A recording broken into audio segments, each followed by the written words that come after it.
Praise the lord. ఈరోజు వాక్యాంశము మలాకి గ్రంథం 1వ అధ్యాయం 2వ వచనం. అయితే నేను యాకోబును ప్రేమించితిని. ఆమేన్. ప్రభు ఈ వాక్య భాగం నుండి ఈరోజు మనతో ఏం మాట్లాడుతున్నారో చూద్దాం. ప్రభువు నేను యాకోబును ప్రేమించితిని అని ఎంత చక్కగా చెప్తున్నారు.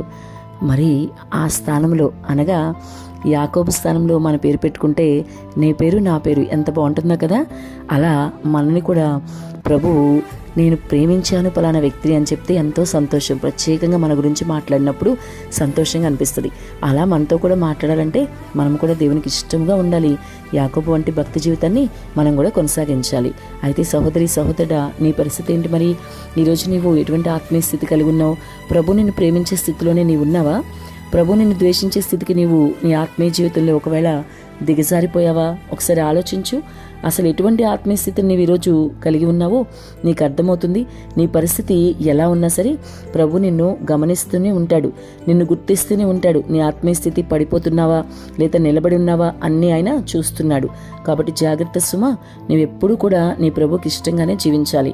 ఆయన నిన్ను ద్వేషించే స్థాయికి నువ్వెప్పుడు కూడా దిగజారిపోకూడదని వాక్యం నీతో మాట్లాడుతూ ఉంది. ప్రభు నిన్ను హెచ్చరిస్తూ ఉన్నాడు. ఆయన నిన్ను విడిచిపెట్టేసే స్థితికి నువ్వు ఎప్పుడు పడిపోకూడదు. నీ ఆత్మీయ జీవితంలో ఆయన మరి చాలా వరకు నీ పట్ల ఎంతో సహనంతో ఓర్పుతోనే ఉంటారు. చాలా వరకు నిన్ను విడిచిపెట్టడు ఆయన. కానీ అటువంటి విడిచిపెట్టే పరిస్థితి తెచ్చుకుంటే ఆయన కూడా ఏమీ చేయలేడు. కాబట్టి ప్రభు నిన్ను విడిచిపెట్టే స్థాయిలో నువ్వు ఉన్నావా? ఇంకా మంచి భక్తి చేస్తూ ఆయనకి ఇష్టమైన విధంగా జీవిస్తున్నావా అనేది నువ్వు ఈరోజు ఒక్కసారి నిన్ను పరిశీలన చేసుకోవాలి. స్వపరిశీలన చేసుకుంటే నీకు చాలా మంచిది. ఇతరులు నిన్ను ఎత్తిపట్టి నీలో ఉన్న తప్పులను చూపించడం కన్నా నిన్ను నీవు విమర్శించుకోవడం మంచిదని కూడా వాక్యం సెలవిస్తూ ఉంది. లేఖనంలో గమనిస్తే దేవుడు ఏశావును ద్వేషించానని యాకోబును ప్రేమించానని ఎంతో వివరంగా చెప్తున్నాడు. దేవుని చేత ప్రేమించబడ్డ యాకోబు ఎంతో ధన్యుడు కదా. మరి ఈరోజు నీవు కూడా అటువంటి ధన్యతని సొంతం చేసుకోవాలంటే నీవు కూడా ఖచ్చితంగా ఈ యాకోబు వలె దేవునికి ఇష్టంగా జీవించు. మరి నిన్ను నీ దేవుడు ప్రేమించాలంటే నీవు దేవుని పని చేయగలగాలి. ఆయనకు నమ్మకంగా నువ్వు ఉండగలగాలి. నమ్మకంగా ఆయన్ను సేవించగలగాలి. ఆయన మాట వినే వాడివిగా ఉండాలి. పూర్ణ హృదయంతో ఆయన్ను అనుసరించాలి.